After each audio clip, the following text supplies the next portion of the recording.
Roorbach is a writer who's lived in Maine for a long time. He's written fiction, nonfiction, and he's out with a new novel. It's called Beep. It's his 7th novel, and he's back with us on 207 for a little chat. Thank you for coming in. Good to have you here, as always. Thanks for having me, Rob. All right, so this is an interesting piece of work, Bill. It's called Beep. It is about a squirrel monkey from Costa Rica who travels to the United States and saves the world. What was the spark of inspiration that led to this tale?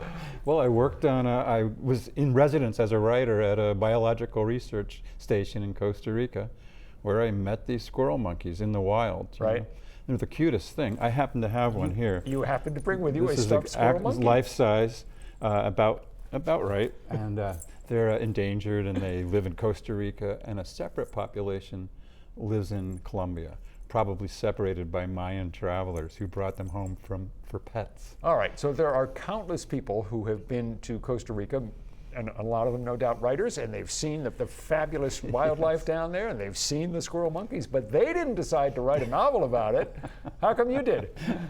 I was trying to write something about something important, kind of overarching importance. So in Lucky Turtle I had lots of issues I visited, but... That was your last book? My last book, that's right. And I thought climate change was important, and I was trying to write something, some kind of novel about that, something shorter and easier than Lucky Turtle.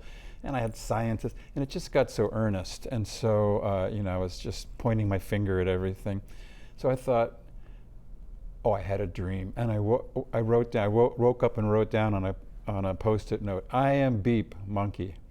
And then a few days later, I just wrote that down and started typing, and it turned out he's the one, the kind of innocent with no complicity in the climate change. Those are the first 4 words of the book. I am Beep, monkey. And I just took off from there. You kind of created this unusual voice. Not kind of created, you did create this an unusual voice for the telling of this story, which is clearly different. It's not the usual straightforward kind of prose, but it's not so out there that people are just going to be, left mystified, saying, what is he trying to do? So how did you capture that? How did you capture, in effect, the voice of a monkey?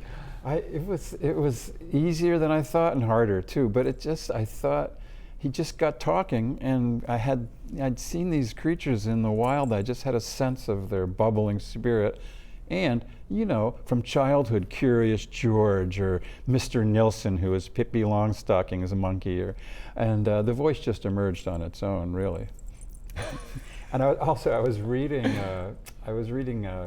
Charles Dickens. I was listening to it, actually, big English actor reading it, and that big formal language kind of crept into my monkey's voice somehow at some point.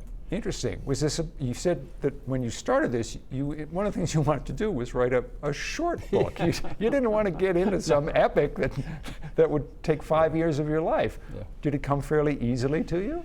It did. I said it has a certain arc, a hero's journey, and I just started writing. I wasn't quite sure where I was going. I just knew it couldn't take too much time in the world, and it couldn't have too many characters.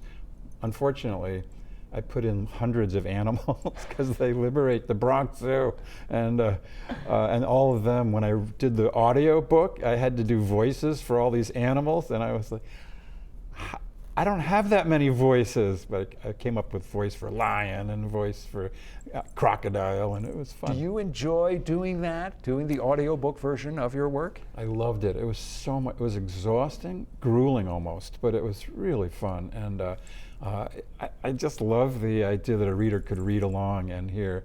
I love it when the author's reading the book. You get to hear how she or he is thinking.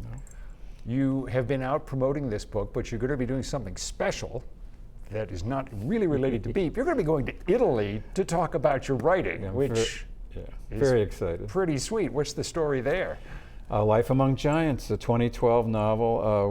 I was on your show for that many years ago, and it got picked up in Italy, published in June. Surprise hit with major reviews in the top newspapers in Italy.